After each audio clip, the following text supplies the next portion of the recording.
स्वागत है आपका हमारी इस नई बकचोदों की महफिल में। हम बात करेंगे कोरोना वायरस की।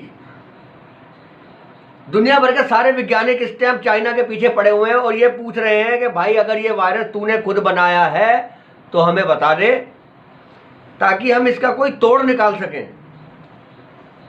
और चाइना हमारे भाई साहब पड़ोसी, वो इस चीज़ को बिल्कुल सिरे से नकार रहे हैं। वो कहते हैं ये बन गया अपने आप, हमने नहीं बनाया। लेकिन उस उल्लू के पट्टे से पूछो नो नो नो नो उस बहन चोद से पूछा जाए कि साले इतना बड़ा वायरस अपने आप बन गया, बना जिससे भी बना उसको पता ही नहीं है। अमेरिका के दो बहुत बड़े वैज्ञानिकों ने दावा किया है कि अगर कोरोना वायरस की उत्पत्ति का कारण नहीं पता चला तो तैयार रहना कोविड-26 और कोविड-32 के लिए। अब कोविड-19 कितना खतरनाक था जिसने हमें 1-1.5 साल से घर में बिठा रखा है और बिल्कुल हम बेकार हो चुके हैं। ना हमारे पास रोजगार है, ना कोई काम है, ना कोई धंधा है। बस गेहूं मिल रहा फ्री में, बस गेहूं खा रहे हैं हम, राशन सरकारी, प्रधानमंत्री योजना वाला और मुख्यमंत्री योजना वाला।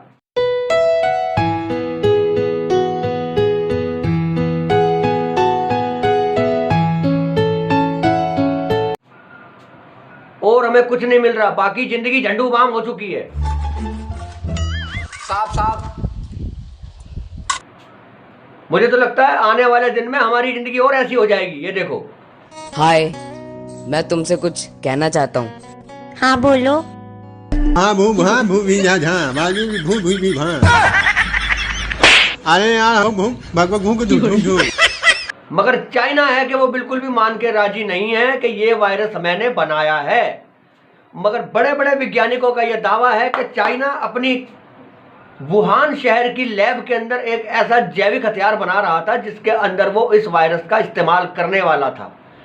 न जाने किन कारणों से वो वायरस लीक हो गया और जिसकी वजह से अब आप अंदाजा लगाइए कि चाइना के एक वुहान शहर के अंदर एक कोरोना वायरस कोविड-19 लीक होता है तो पूरी दुनिया रुक जाती है।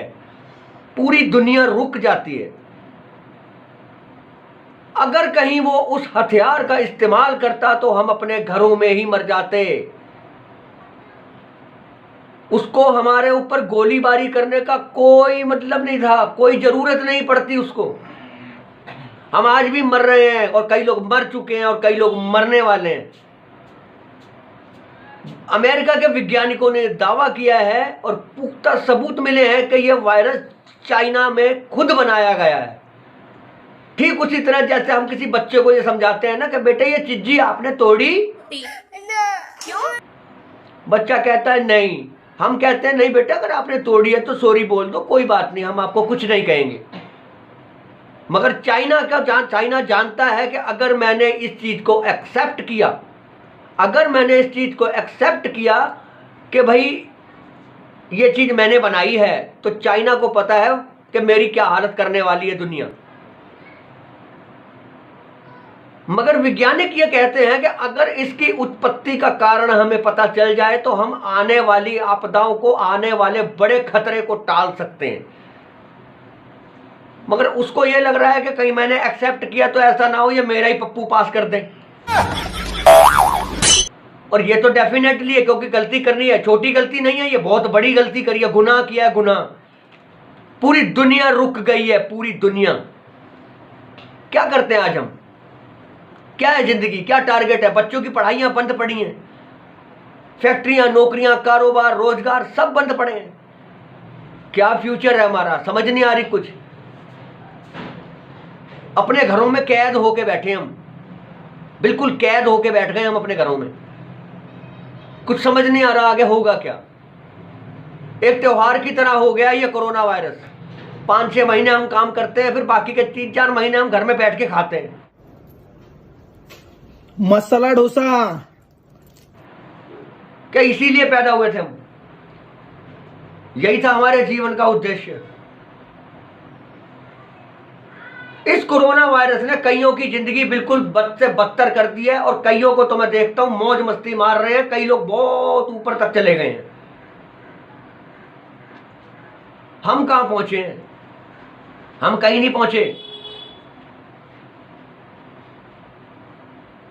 रेलवे के ट्रेन के डब्बे की तरह हो गई है हमारी हालत। एक जैसे पैसेंजर अपनी सीट पे बैठा होता है ना, थोड़ी देर बाद उठता है, बाथरूम चला जाता है, वापस आके फिर अपनी सीट पे बैठ जाता है। किसी स्टेशन पे गाड़ी रुकती है तो एक चाय वाला आता है, चाय चाय चाय पियो, खाना खाओ, टीवी चलाओ, सो जाओ। ये जिंदगी हो गई है। आपको क्या लगता है कि चाइना को इस चीज को मान लेना चाहिए? मैं भी यही मानता हूं कि चाइना को अपनी ये गलती माननी चाहिए और सारी दुनिया के सामने हाथ जोड़कर माफी मांगनी चाहिए, मगर वो नहीं मान रहा। तो हुआ तो सोचो क्या होगा। कोविड-19 ने तो हमारी ये हालत कर दी है। कोविड-26 और कोविड-32 में ऐसा ना हो हम ज़ॉम्बियों की तरह एक दूसरे को खाने लग जाएं। और यहाँ कोई रेजिडेंट एवल की तरह वो एलेक्स नहीं आएगी हमें बचाने। तो इस आवाज को और तेज किया जाए। हमें कहीं ना कहीं किसी भी तरीके से वैज्ञानिकों के साथ जुड़ना चाहिए, रहना चाहिए, उनको सपोर्ट करना चाहिए कि चाइना अपनी ये गलती अगर मान लेता है तो हम आने वाले कोविड-26 और कोविड-32 से बच सकते हैं।